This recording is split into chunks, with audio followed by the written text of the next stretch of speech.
Deus, nós oramos nessa manhã e pedimos ao Senhor que o Senhor ache em nós verdadeiros adoradores. Queremos ter um coração contrito, um coração ligado ao Senhor, um coração disposto a Te adorar, a fazer, ó Pai, tudo para agradar ao Senhor, Deus.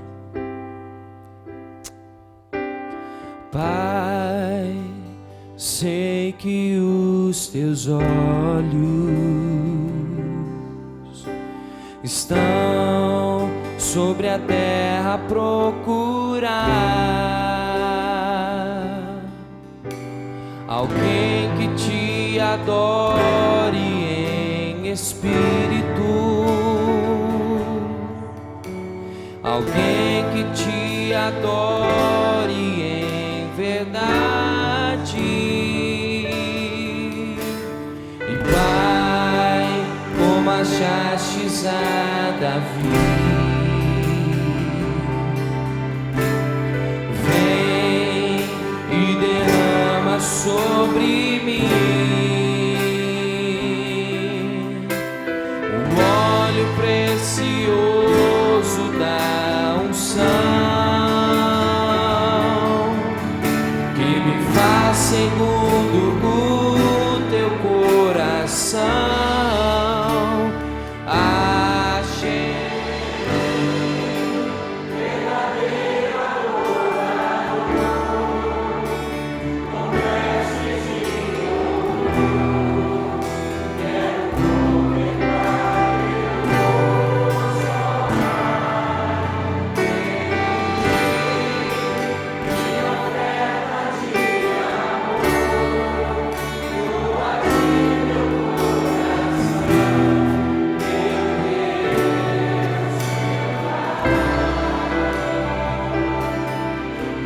Ache em mim um verdadeiro adorador. Esse é o nosso desejo nessa manhã, amém? Que Deus encontre em nós verdadeiros adoradores, que Ele passe os olhos e veja em nós verdadeiros adoradores. Você pode cantar? Pai, Pai, sei que os Teus olhos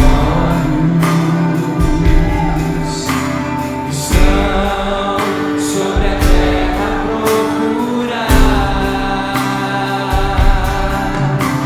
alguém que Te adore em espírito, alguém que Te adore em verdade. Pai, como achastes a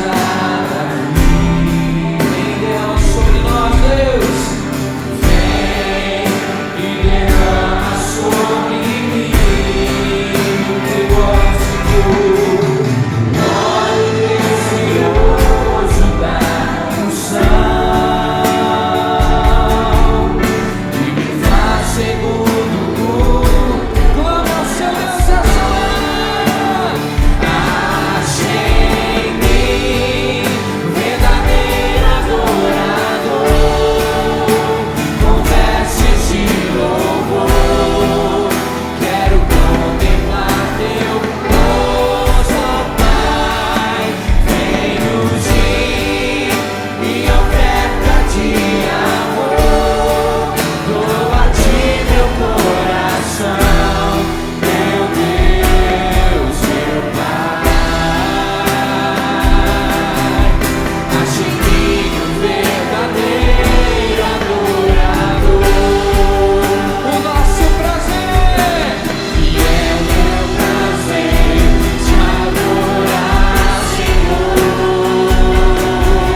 acha em mim um verdadeiro adorador.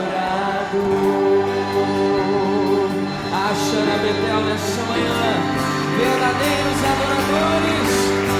Estamos dispostos a te adorar, o nosso coração está em ti, Deus. Os irmãos encontraram? Diz assim a palavra de Deus, Marcos 7, verso 1. Ora, reuniram-se a Jesus os fariseus e alguns escribas vindos de Jerusalém. E vendo que alguns dos discípulos deles comiam com as mãos impuras, isto é, por lavar, pois os fariseus e todos os judeus, observando a tradição dos anciãos, não comem sem lavar cuidadosamente as mãos. Quando voltam da praça, não comem sem se aspergir. E há muitas outras coisas que receberam para observar, como a lavagem de copos, jarros e vasos de metal e camas. Interpelaram-no os fariseus e os escribas: por que não andam os teus discípulos de conformidade com a tradição dos anciãos, mas comem com as mãos por lavar? Respondeu-lhes: bem profetizou Isaías a respeito de vós, hipócritas, como está escrito: este povo honra-me com os lábios, mas o seu coração está longe de mim, e em vão me adoram, ensinando doutrinas que são preceitos de homens. Negligenciando o mandamento de Deus, guardais a tradição dos homens. E disse-lhes ainda: jeitosamente rejeitais o preceito de Deus para guardardes a vossa própria tradição. Pois Moisés disse: honra a teu pai e a tua mãe, e quem maldisser a seu pai ou a sua mãe seja punido de morte. Vós, porém, dizeis: se um homem disser a seu pai ou a sua mãe, aquilo que poderias aproveitar de mim é corbã, isso é, oferta para o Senhor, então o dispensais de fazer qualquer coisa em favor de seu pai ou de sua mãe, invalidando a palavra de Deus pela vossa própria tradição, que vós mesmos transmitistes, e fazeis muitas outras coisas semelhantes.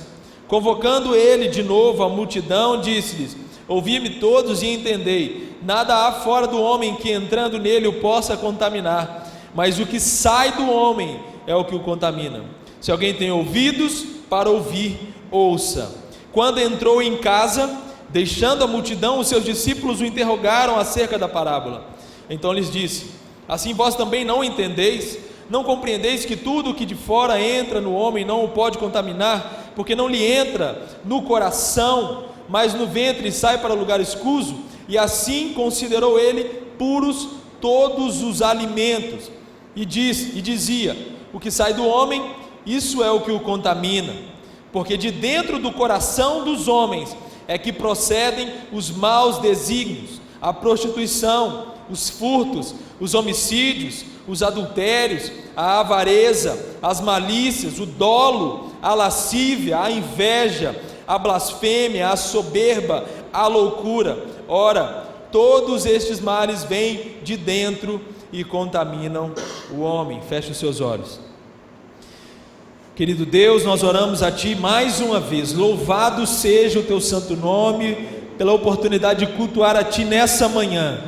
Graças nós Te damos do fundo do nosso coração pela oportunidade de estarmos vivos aqui, de estarmos reunidos aqui, juntos, ao redor da Tua palavra. E agora, Senhor, que nós Te suplicamos humildemente é que o Senhor nos instrua, que o Senhor revele-se a nós, nos alimente, que o Teu Espírito aplique a palavra do Senhor ao nosso coração. Nós precisamos tanto do Senhor. Faz isso nessa manhã, Deus. É o que nós Te pedimos, em nome de Jesus. Amém. Irmãos, se nós olharmos para esse texto de forma desatenta, a gente vai achar estranho, falar assim: poxa vida, o que Jesus está achando de ruim em lavar as mãos? Não é verdade? O problema central aqui do texto é: os escribas e fariseus falam para Jesus: os seus discípulos comem sem lavar as mãos. E aí você pode estar pensando assim: mas está certo, coisa mais nojenta, né? Comer sem lavar as mãos. Você lava a mão, irmão, para comer? Para pegar no alimento? Mas parece que parece que a intenção é tão honesta, não é verdade? Lavar as mãos é algo essencial para que a gente tenha saúde, inclusive. Se você tem o hábito de comer sem lavar as mãos, é mais provável que você vai, num determinado momento, ter alguma enfermidade. Então você tem que, por questão de saúde, lavar suas mãos. Mas não é o caso aqui, nós sabemos muito bem. E aí eu tenho certeza que quando você era pequeno, os seus pais falavam com você: já lavou a mão, menino? Provavelmente você já ouviu isso pelo menos uma vez na sua vida. Já lavou a mão, né? Já tomou banho? A criança às vezes entra debaixo do chuveiro, né? Deixa a água bater. Quem nunca tomou esse banho, né? Entra debaixo do chuveiro, molha e enxuga. Aí o pai fala assim, a mãe, né? Vem cá que eu quero ver se você tomou banho mesmo. Deixa eu ver seu pé, menino. O pé está preto, irmão. Nem conseguiu disfarçar. Você lavou a mão? Lavei. Com sabonete? Aí a menina até já volta na hora. Não passou sabonete na mão. Então volta, passa o sabonete, que é o sabonete que limpa, que deixa a sua mão bacana lá. Irmãos, não é esse o problema. Se fosse, estava fácil de resolver. Não é esse o problema. Aqui nós estamos falando de uma tradição judaica de lavar as mãos. Não é questão de saúde, é questão de tradição, é questão de ritual. Essa é a grande diferença. Então o que os fariseus e os escribas estão falando com Jesus é: Jesus, existe uma tradição religiosa no nosso povo de que a gente não come sem lavar as mãos. Esquece a saúde. É uma tradição, mas seus discípulos não fazem isso. Por quê? E aí Jesus responde de forma dura mais uma vez esse grupo de escribas e fariseus. É isso que nós vamos ver aqui. Irmãos, é interessante porque no contexto anterior, se você olhar rapidamente aí para trás, nós vamos ter a multiplicação dos pães e dos peixes. E aí você imagina, irmão, você está com 5.000 homens para alimentar. Jesus multiplica 5 pães e 2 peixes para alimentar uma multidão. Você imagina Jesus parando assim: vamos lavar a mão da galera agora, vamos multiplicar a água também, vai ter que acontecer alguma coisa extraordinária aqui para ter água, brotar água de algum lugar, para o pessoal lavar a mão, porque afinal de contas existe uma tradição de que se a gente não come com as mãos limpas, se a gente não passa água nas mãos, está errado. Não, irmão, Jesus está preocupado em alimentar aquele povo. Percebe que uma intenção dos escribas e dos fariseus é sempre tentando atacar Jesus de alguma forma, é sempre tentando pegar Jesus em algum erro. Jesus está preocupado com o que é essencial, alimentando a alma daquele povo sedento por conhecimento, pela verdadeira palavra, alimentando o corpo daquele povo que já estava distante de casa, que precisava comer, que não tinha onde buscar alimento. Jesus alimenta aquele povo. Mas os escribas e os fariseus, eles estão tentando achar alguma forma para condenar Jesus. Isso vai ser muito evidente ao longo dos capítulos seguintes também. Se a gente olhar ainda no contexto mais anterior, nos últimos versos do capítulo 6, nós vamos perceber que Jesus está curando diversas enfermidades, é o que diz o texto. Jesus está passando por várias regiões, fazendo milagres, irmão, curando pessoas. E aí, o que os fariseus e os escribas encontram em Jesus? Não aquele que cura, não aquele que liberta, não é aquele que ensina, não é aquele que provê. Jesus é aquele que descumpre os rituais. Eles só conseguem ver o defeito em Jesus. Jesus está fazendo grandes maravilhas, servindo o povo, porque o Evangelho de Marcos vai de forma muito clara mostrar que Jesus é o servo. É isso que Marcos quer revelar. Jesus serviu acima de tudo. Jesus está servindo pessoas, está atendendo elas. Jesus, eu tenho uma demanda, eu estou passando por enfermidade. Olha, tem um parente meu. A gente vai ver isso no contexto para frente, quando Jesus atende a uma mulher que nem era era uma gentia, vamos dizer assim, não era do povo de Deus. Jesus liberta a filha daquela mulher. Está aí no capítulo 7. Irmãos, Jesus vai então mostrar para eles o que de fato é o problema. O problema não é comer sem lavar as mãos. Comer sem lavar as mãos não é errado, é anti-higiênico. E eu espero que você lave as suas mãos, no fundo do meu coração, para o seu bem, querido. Lave as suas mãos, cuide de você, tá? Mas eu não posso utilizar isso para dizer, essa é uma maneira de você ser aprovado diante de Deus. Não posso. Mas os fariseus, pelo contexto em que eles viviam, faziam isso. A temática do bloco que nós lemos então aqui, irmãos, vai mostrar um contraste entre o que é puro e o que é impuro. Esse é o grande contraste do texto, porque os fariseus vão dizer: os seus discípulos estão impuros, porque só lavando as mãos eles de fato alcançarão a pureza. Jesus vai dizer: todo aquele que não conhece verdadeiramente a Deus é impuro, porque o seu coração é contaminado pelo pecado. O que de fato nos torna impuros, o que a gente come, a maneira como a gente come, são atos externos, ou o problema está dentro do nosso coração? E é exatamente isso que Jesus vai falar. O problema não está naquilo que você come ou na maneira que você come, o problema está dentro de você. O problema é interno. Entenda uma coisa, ô fariseu, escribas, entenda uma coisa, não adianta todo esse ritual. A gente cantou isso aqui, não é verdade? Se a gente cantar sem viver, qual o valor que tem? Se a nossa vida não canta ao Senhor, se tudo que a gente faz não aponta de fato para Ele. Nós começamos o culto aqui falando sobre isso. Cria em mim, ó Deus, um coração puro, porque Jesus disse nesse texto que é do coração que provém tudo de ruim, tudo de ruim. Às vezes a gente precisa consertar a nossa visão. De onde que vem as coisas ruins? De onde que vem?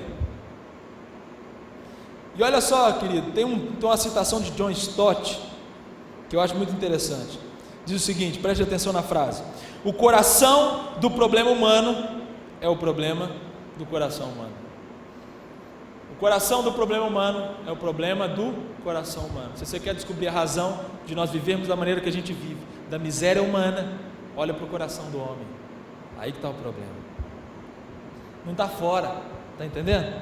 Olha a lista que Jesus utilizou para falar dos males que provém do nosso coração, viu? Do nosso coração. Ele vai falar sobre os maus desígnios, ou seja, um resumo geral sobre tudo que é ruim. Ele vai falar sobre a prostituição, acompanha aí no texto, ou seja, atos sexuais ilícitos, vida sexual imoral. Ele vai falar sobre furtos, reter algo que não é seu por direito. Ele vai falar sobre homicídios, matar ou desejar matar alguém, de acordo com a interpretação do próprio Cristo.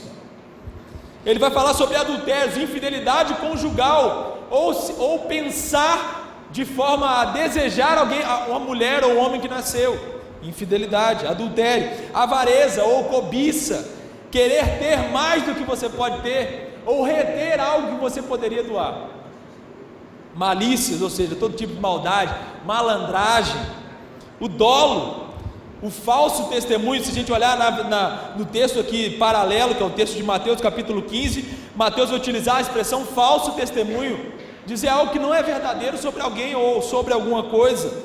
A lascívia, que é se deixar guiar pelos seus próprios desejos. Meu irmão, se tem uma coisa que vai te levar para a perdição, é você se deixar guiar pelas suas próprias vontades. Isso vai te levar para o buraco. A inveja, irmãos, que é um pecado que a gente às vezes até acha que nem é tão pecado assim. É um pecado que a gente consegue maquiar, que inclusive passava pelo coração dos escribas e dos fariseus uma certa inveja de que Jesus estava ganhando fama, estava sendo notado, e eles não. Inveja, Jesus está condenando, está tocando lá no fundo do coração dele. Vocês podem até esconder dos homens, mas Deus vê o coração invejoso que você tem. Deus vê quando você olha para aquilo que não é seu, para aquilo que é do seu irmão, e você quer aquilo. Então você não se alegra na alegria do outro, porque você não tem o que ele tem. Inveja, blasfêmia, irmãos, de usar as palavras para denegrir alguém, para diminuir alguém, para tentar queimar o filme, vamos falar assim de forma mais contextualizada. Soberba, quando você se acha superior aos outros. Não, porque eu sou eleito, dá licença aí. Se você não acredita na eleição, Deus me escolheu, entendeu? Não, porque eu nasci para ser cabeça. Irmãos, a soberba está aí, ó, está rondando. Sabe por quê? Porque a soberba não está do lado de fora, ela está do lado de dentro. Você precisa enxergar dessa forma para que você se liberte dela. E a loucura, irmão, agir fora da razão, descontrole emocional, ou seja, qualquer outro tipo de descontrole, loucura. Essa é a lista, se a gente for passar rapidamente. E aí você fala assim, mas gente, de onde vem tanta maldade, de onde vem tanta coisa ruim? Às vezes a sua visão de mundo, irmãos, está nas lentes do Datena, todo final de tarde, né? Misericórdia na sua vida, tá?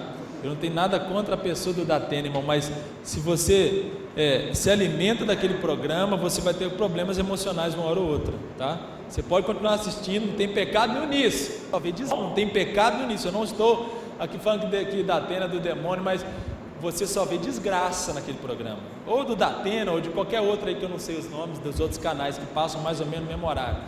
Pai mata filho, não sei o que, esquartejou não sei quem. Irmãos, é só maldade. E aí, a sua visão, às vezes você abandona a Bíblia, e como o Marcinho falou, você abandona a oração, mas o Datena está ali, você não tem nada para ver, você liga lá, no final da tarde, começa a assistir aquele tanto de notícia ruim, aquilo vai entrando, você fala, gente, de onde vem essa maldade? Sabe o que a gente faz, querido? De forma desonesta, a gente se põe à parte da maldade. Sabe como é que é? Não, ruins são aqueles ali que estão cometendo esses crimes horrorosos, que estão fazendo essas maldades todas. Onde é que esse mundo vai parar? Mas você está de fora, irmão, você está olhando isso tudo de fora. Você é bom. Você está parecendo aquele jovem, aquele homem que chegou para Jesus, bom mestre, como é que eu vou herdar a vida eterna? Ele estava doido para Jesus falar assim, você já herdou, você é bom. Ele estava doido para Jesus falar isso, mas Jesus inverteu o negócio, falou assim, tem uma coisa aí, que está prendendo seu coração ainda, além do dinheiro, queridos, além do dinheiro, é a visão que ele tinha de que ele era bom. Isso para mim é pior do que o próprio dinheiro. Pior do que ele ser apegado ao dinheiro, é ele acreditar que de alguma forma ele é bom, e pode ser que você acredite que você é bom. Deixa eu te dizer uma coisa, e me desculpe, eu falo isso com muito amor, você não é. Você não é. Sabe as crianças que nós acabamos de orar com as mãos estendidas, e nós oramos por elas, você fala, nossa que lindas, elas são tão bonitinhas, né? Talvez você vê assim, muitas são mais agitadas, mais idosas, mas são lindas, irmãos, são bênçãos. Você fala, nossa que lindas essas crianças. Irmãos, elas não são boas. Mas criança não é anjo, criança não é puro, não! À luz da palavra de Deus, não. Por isso que a gente pega essas crianças e prega o evangelho para elas, porque elas precisam ouvir sobre a mensagem da cruz e se arrependerem. Um dia elas vão precisar confessar Jesus, assim como eu e você. Primeira coisa então que eu aprendo com esse texto, primeira coisa que a gente precisa aprender, irmãos, que o problema, os nossos maiores problemas estão dentro de nós. Estão dentro de nós. Você precisa parar de olhar para fora, de olhar para o mundo, ou então de recuar e falar assim, o problema do mundo aí, é o mundo, e você não faz parte disso, você não está contribuindo com seus pecados. Não, irmão, sabe qual que é o maior problema daquele que não se põe dentro do problema, sendo até redundante? Se você não vê culpa em você, querido, Jesus não tem nada para fazer na sua vida. Porque se tem uma coisa que Jesus fez, foi assumir a culpa de alguém. Se você não tem culpa, irmão, deixa eu te dizer uma coisa, Jesus não serve para você. Se você de fato é tão bom assim, de fato você não precisa de Jesus, continua a sua vida, você é bom por si só. Esse era o problema dos fariseus e dos escribas. O problema está fora. O problema é o seguinte: a minha purificação depende se eu lavar minhas mãos, se eu tomar meu banho depois que eu sair na rua, porque na verdade o fariseu acreditava que ele era separado. Abigail, aqui do teatro, os irmãos vão conhecer. Eu sou separada do Senhor, entendeu? E aí o que o fariseu acreditava? Se eu esbarrar com alguém que não é puro, com alguém que não é tão santo quanto eu, se eu vou numa praça, porque essa era a ideia deles na época, e esbarro com alguém que não é puro como eu preciso me lavar, para eu voltar a ser puro. Ou seja, o que purifica ele são coisas externas. Ele acha que ele é santo, que ele é bom por si só. Sabe onde é que nasce esse problema? Lá em Adão e Eva. Quando eles pecam, desobedecem a Deus, Deus fala assim: Adão, o que você fez? O que Adão responde, irmãos?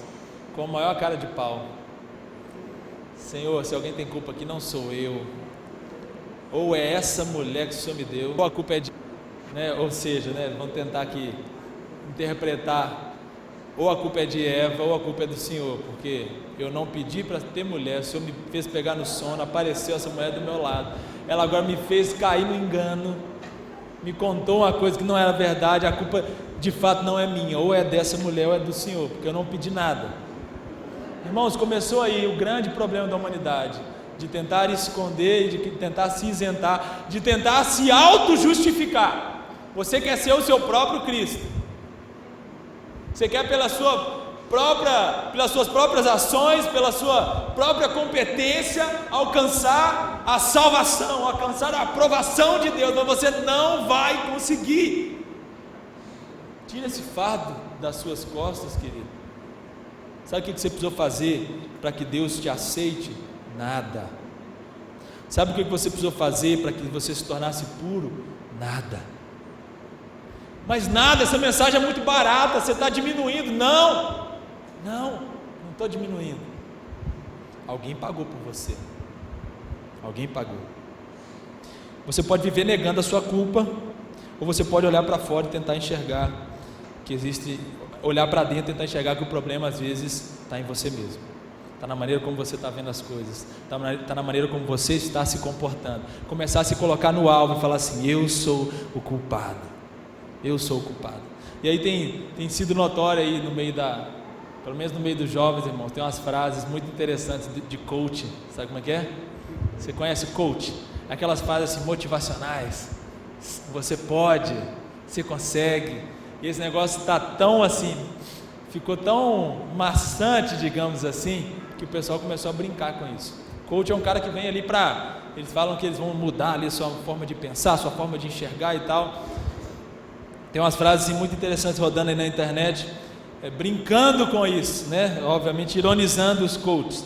Uma dessas frases diz o seguinte: pare de tentar e comece a desistir. E aí você fala: ó, interessante. Às vezes você está tentando alguma coisa, você é animador, irmão. Para de tentar e comece a desistir. É uma frase de coach muito boa para você seguir aí para sua vida. Se você precisar de uma inspiração, não sabendo que era impossível, foi lá e soube.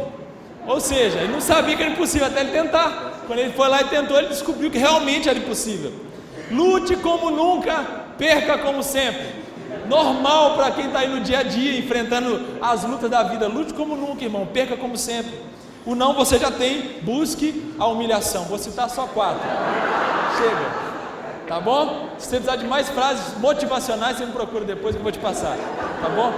Mas tem uma frase que o pastor Jeremias costuma usar, que eu gosto muito, que diz o seguinte: você não pode controlar o que acontece com você. Você não pode controlar o que acontece com você. Alguém vem, pode pisar no seu pé, como aconteceu com a Esther essa semana, no móvel. Irmãos, o móvel é imprevisível, ele sempre vai te surpreender. Pode ter certeza, você tem 30 anos, você pega o móvel, ele vai te surpreender. Não subestime ele. E aí a Esther está lá no móvel, alguém pisa no pé dela de propósito, não pede desculpa, ainda reclama com ela porque o ônibus estava cheio demais. Você não tem controle sobre isso. Alguém pode fazer isso com você, alguém pode te ofender, irmão. Alguém pode dizer uma palavra para te machucar, para tentar de fato te diminuir, mas você pode controlar o que acontece dentro de você. Se você inclusive foi alcançado pelo Senhor e o Espírito Santo de Deus habita em você, o fruto do Espírito é que é produzido por esse Espírito Santo, que habita dentro de você: amor, paz, alegria, não é verdade? E a gente, agora que tem o Espírito Santo dentro de nós, a gente pode reagir de forma diferente. Então você não controla as coisas externas, mas o que acontece aqui dentro, pela graça de Deus, através de Cristo Jesus, Ele garantiu para nós: eu não preciso responder à altura dessa pessoa, eu não preciso descontar uma ofensa. Irmão, em nome de Jesus, você é livre para não revidar. Sabia disso? Você é livre para não revidar uma ofensa. Isso é uma liberdade que só aqueles que de fato entenderam o Evangelho conseguem viver. O seu orgulho, a sua autoestima, a sua honra fica em segundo plano. Você se libertou, agora você pode falar assim: não, eu te perdoo. Seus problemas, irmãos, não estão nas pessoas, não estão nos relacionamentos, não estão naqueles que tentam dizer alguma coisa contra você. Os seus problemas não estão nas circunstâncias, não é no desemprego, não é na falta de dinheiro, não é na dificuldade do Brasil. Os seus problemas não estão no contexto, não é por causa da família que você veio, não é por causa da cidade em que você nasceu, do país em que você está. Não, irmãos, apesar dessas coisas de fato exercerem certa influência sobre nós, porque nós não estamos separados, nós somos suscetíveis a isso, nós estamos sujeitos a isso. Querido, você não precisa se render a essa realidade. Não é porque você veio de um contexto difícil que você fala assim: não, mas sabe aquele vitimismo? Não. O Evangelho é poderoso para transformar toda e qualquer realidade. Os seus maiores problemas estão dentro de você. Você precisa reconhecer que há algo de errado em você. Eu preciso reconhecer que tem algo de errado aqui em mim. Tem alguma coisa que precisa ser mudada. É libertador parar de tentar culpar os outros. Viu, irmão? É libertador quando você para de procurar o problema lá fora e olha para dentro de você e fala: caramba, o problema está em mim. Assim você entenderá que os problemas dos outros também estão no coração. Se eu entendo que o meu problema é o coração, eu sou mais compreensivo com o meu irmão. Se o meu irmão falha comigo, se uma pessoa falha comigo, se alguém tenta me agredir, eu falo: o problema dela é o coração. Eu sei o que pode resolver isso. Eu sei que pode mudar a vida dessa pessoa, porque foi isso que aconteceu comigo, pela graça de Deus. É assim que a gente precisa pensar, irmão. Se você entender que o problema é o coração, você terá mais sensibilidade para lidar com os erros dos outros. Nós seremos mais compreensíveis, nós seremos mais eficazes na evangelização e no discipulado. Nós estamos lidando com pessoas com corações doentes, com corações machucados, que precisam do evangelho que cura, que transforma, que pode transformar toda e qualquer realidade. É esse evangelho que você precisa falar. E se vai atacar esse problema, é o coração. Para de atacar as questões periféricas. Você nunca alcançará a perfeição. Viu, querido? Você nunca alcançará a perfeição. Nunca você poderá dizer: meu coração está 100% puro e liberto do pecado. A nossa pureza é uma pureza que nos livra da condenação, mas a nossa, digamos assim, a nossa perfeição ainda está por vir. Não tem ninguém aqui perfeito, ninguém. E aí a gente passa para o segundo ponto. No primeiro momento, então, os meus maiores problemas estão dentro de mim. Segundo lugar, a verdadeira solução está fora de mim. Tem um tanto de gente querendo resolver os próprios problemas. Aí a gente inverte, irmão. A gente é ótimo para inverter as coisas. É aquela famosa frase, né? A carroça na frente dos bois, não é isso? A gente inverte a ordem das coisas. O problema está nos outros, a solução está em mim. O evangelho fala o contrário: o problema está em você, a solução está fora de você. Por que a solução está fora de mim, irmão? Já viu quando você vai no médico e o médico fala assim: ó, para essa enfermidade você vai tratar dessa forma, toma um antibiótico de 8 em 8 horas aqui, por 7 dias, por 10 dias, te dá um tratamento, eu falo assim: agora você vai submeter a isso, vai fazer exame e tal. Perceba o seguinte, irmão: para todo tratamento, para toda enfermidade tem um tratamento, né? Você não toma só chá para tudo quanto você sente. Você toma chá? Você não toma só paracetamol, né? Para tudo quanto é tipo de dor. Se você toma, você está errado, inclusive, porque a automedicação é um problema. E aí então, nós temos pessoas que estudam para poder te orientar qual o melhor tratamento para você. E aí você tem uma enfermidade, te dá um tratamento adequado para aquilo ali. Se o médico errar no tratamento, ele pode inclusive te prejudicar. Pode prejudicar a sua saúde. Deixa eu te dizer uma coisa: se a gente tenta tratar o problema do coração com qualquer outra coisa que não seja o evangelho, a gente vai falhar. Chama o coach, fera, para chegar aqui e falar essas frases que eu acabei de falar para vocês. Todo mundo sai daqui pilhado, grita para você mesmo e tal. Não sei o que vai fazer, irmão. Eu sigo o coach, tá? Não estou aqui denegrindo essas pessoas, esses profissionais. Tem gente séria, eu acompanho com certa distância, mas acompanho. Tem coisa boa que a gente pode olhar, tudo tem coisa boa. Você pode olhar, tem muita coisa que você consegue aproveitar. Mas, irmão, não adianta trazer um coach aqui e ele te falar um tanto de coisa para te encorajar. Isso não vai tratar o problema do coração humano. Isso não vai resolver, isso não vai mudar a sua vida. Você pode ficar milionário. Às vezes você fala que o seu problema é o dinheiro que você não tem. E aí a avareza está tomando o seu coração. Tomando. Aí você fala assim: agora eu tenho dinheiro. Não vai mudar a sua vida. Ah, então me dá o seu, né? Tem aquela frase: irmão, não vai mudar a sua vida. Não vai. Você pode ter certeza disso. Pode ter certeza. O único remédio que pode de fato tratar o nosso coração pecaminoso é o evangelho verdadeiro de Jesus Cristo. Só Ele. Só Ele. E essa solução está fora de nós. Mas sabe qual que é a melhor de todas as notícias? Hoje Ele pode morar dentro de nós. Em Cristo Jesus recebemos o privilégio de ter Deus habitando em nós. O Espírito Santo de Deus não habita em templos, não habita em construções, habita dentro dos filhos de Deus, daqueles que abriram o seu coração para o tratamento do Evangelho. Se você já se rendeu ao Senhor Jesus, Deus habita em você, querido. Ainda que a solução esteja fora de nós, ainda que a solução esteja fora do seu alcance humano, através de Jesus, ela pode morar dentro de você, e ter o Espírito Santo faz toda a diferença.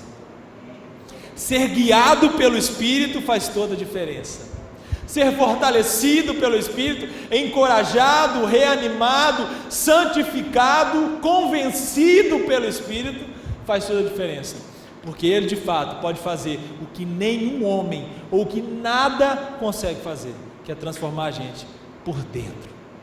Só Deus pode fazer isso, e Jesus garantiu isso para nós, viu, irmãos? Viu, meu querido, você que está aqui nessa manhã, Jesus garantiu isso para nós, de graça, de graça. Ele entregou esse presente e falou: olha, todo aquele que crê será salvo, todo aquele que confessar alcançará essas bênçãos, todo aquele que se render e entender que não consegue sozinho, pode receber dessa graça de ter Deus habitando dentro dele e transformando dia após dia. Quando nós celebramos a ceia, nós anunciamos a morte de Jesus até que Ele venha, nós estamos anunciando o Evangelho, nós estamos anunciando esperança, e Jesus Cristo está presente espiritualmente aqui, derramando graça sobre a sua igreja e alimentando o seu povo. Quando você participa de um batismo, porque ainda que você não seja batizado mais de uma vez, nós queremos em um só batismo, quando você participa do batismo, querido, você está sendo abençoado também de alguma forma. Quando você vê alguém confessando Jesus e dizendo: sim, eu entrego a minha vida para Ele, eu morri para o mundo, você está sendo abençoado ali. A presença de Deus é real quando nós estamos celebrando o batismo de alguém. Isso é tão extraordinário, irmão.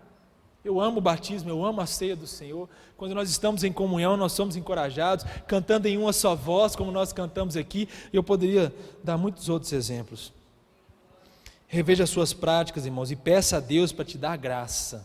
Peça a Deus, porque é Ele que faz, é Ele que te fortalece. Peça perdão e busque arrependimento verdadeiro, irmão.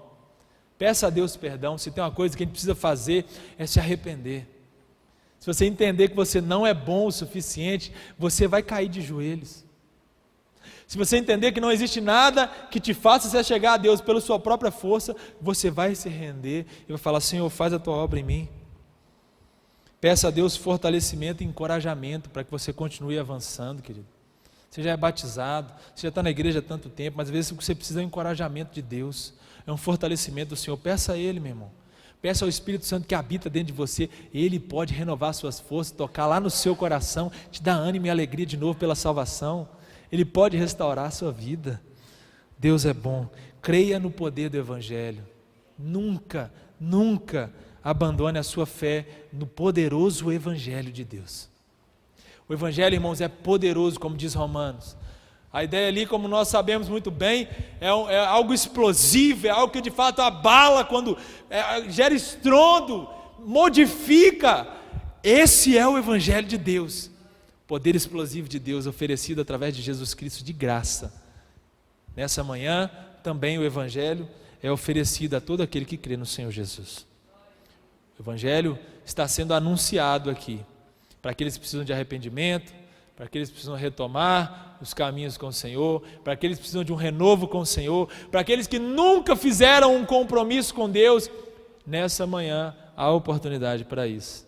Basta você abrir o seu coração e reconhecer que os seus maiores problemas estão dentro de você e reconhecer que a solução está fora de você, mas ela pode morar aí dentro. Amém? Se tem uma coisa que o pecado faz com a gente, queridos, é nos igualar. O pecado nos iguala. Ninguém é justo, ninguém é bom, ninguém merece. O pecado nos iguala. Mas louvado seja Deus, porque apenas Cristo nos faz diferentes de verdade. Só Jesus, viu, querido? Não fica achando que você é diferente por você mesmo, não. O pecado só serve para nos igualar. A única coisa que você consegue mostrar é que você é igual a mim e eu sou igual a você. E que nós somos iguais a qualquer outro, a parte de Jesus Cristo. Mas o Evangelho vem para nos dizer que nós podemos ser diferentes. E através dele, nós somos transformados para ser sal e luz, para ter uma missão, para seguir em missão para esse mundo que precisa tanto do nosso Senhor. Amém? Eu quero chamar os meninos do louvor.